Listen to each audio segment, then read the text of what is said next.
What is SuperMicro and what is happening about it? Is it the next Nvidia? Do we need to double down our bets on it? Or should we take a step back?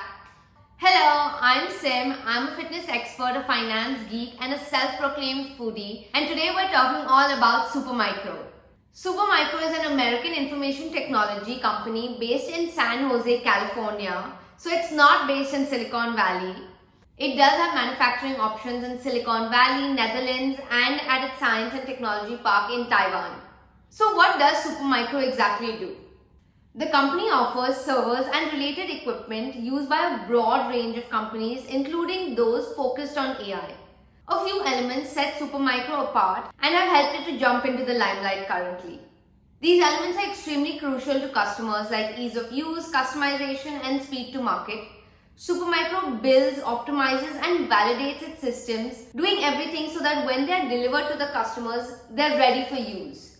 And well before this stage, the company offers each customer a choice of features and configurations to tailor the particular product to that customer's needs. And the best part, it's super affordable compared to its competitors, so all the AI companies are flocking to purchase it. SuperMicro works closely with the world's biggest chip designers, Nvidia and Advanced Micro Devices, so it can follow developments and quickly integrate their latest innovations into their platforms as well. All of this has really helped SuperMicro deliver a growth rate that's been 5 times faster than the industry over the past 1 year itself. And the company's addition to new facilities, including one in Malaysia that actually focuses on lower costs and higher volume, should support a revenue capacity of more than $25 billion. The company is on track to double the size of its AI portfolio in the coming months with the launch of innovations such as Nvidia H200 graphics processing units. To add to this already bright and sunny picture, which is obviously why I'm wearing this bright and sunny yellow top for this video, SuperMicro was recently selected to join the S&P 500 and the stock will officially enter the index of this market-leading companies on March 18th. Now the big question is, should you get in before or after? Funds tracking the S&P 500 automatically buy new members of the index, so they will continue to reflect the index composition. And a broader range of market participants, including cautious investors, might gain confidence in SuperMicro now that the index has given it a nod. This could result in a lot of buying activity and lift the stock value. So I'm going to wait and purchase it after March 18th once the prices come down a little bit. Now this news was announced on March 3rd and the stock went from $905 to $1,074 and it has only increased since. Now if you're a long-term investor, it really doesn't matter if you came in at $905, $1,074 or even $1,200. And by long-term investor, I mean at least you're going to hold the stock for 5 years. So it really won't make a big difference. I'm a long-term investor and I don't think this is the right price to invest, so I'm going to wait until after March 18 to invest in the stock. If you're like me and you want to invest in the stock but you want to wait for the right price, you need to watch this video till the very end because now we're diving into the financials.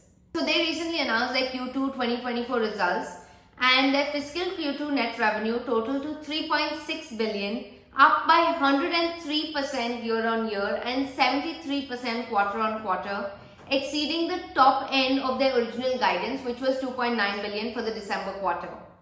However, revenue is not the best way to value SuperMicro. For one, it has a super low gross margin, just 15.5% in its most recent quarter. That doesn't even include the stock-based compensation. And it's not such a big deal because the company is still profitable. But this just shows that a lot of their revenue is just passing along the cost of the computer chips it buys to its data center customers. So using revenue to value the stock would mislead the investors. The fiscal Q2 non-GAAP earnings was $5.59 per share, which was well above the $3.26 a share a year ago and even exceeded the guided range of $4.4 to $4.88, for demonstrating continued strong operating leverage. Economy of scale is very important for SuperMicro right now to continue this strong growth. The company is at a forefront of AI revolution where the pace of innovation is accelerating. As a market leader, they have been preparing for more than double the size of their current AI portfolio with coming soon Nvidia CG1, CG2 Grace Hopper Superchip, H200 and B100 GPUs and various other products under their umbrella. The new Malaysia facility is definitely a big plus and will help them lower their costs while reaching high revenues. Their growth has been driven by demand from new and existing customers, from leading AI and rack-scale total IT solutions, and obviously from improving their supply chain as well. Next generation AI and CPU platforms continue to drive strong levels of design wins, orders, and backlog from top-tier data centers, emerging cloud service providers, and enterprise and channel customers. Other income and expense for Q2 was a net expense of approximately $16 million, consisting of $8 million in interest expense and a loss of $8 million principally from foreign exchange. Interest expense increased significantly as they drew down on a short-term bank credit facility for working capital during the year. It just means that the company is really growing fast. Cash flow used in operations for Q2 was $595 million compared to cash flow generated by operations of $271 million during the previous quarter. Strong profitability and higher levels of accounts payable was offset by higher inventory and accounts receivable due to build plans for Q3 and the timing of shipments during Q2. So it does have inconsistent cash flow generation. Free cash flow has jumped around a bit for the last few years and was in fact negative over the last 12 months, even with operating income climbing higher. This isn't the end of the world, but it will make it difficult for the company to self-finance its growth ambitions, which is why they've raised equity and drawn on their short-term debt over the course of the year. During this quarter itself, they executed an equity offering and raised approximately $583 million in net proceeds after underwriting discounts and other issuance stocks from the sale of 2.3 million shares at a price of $262 per share.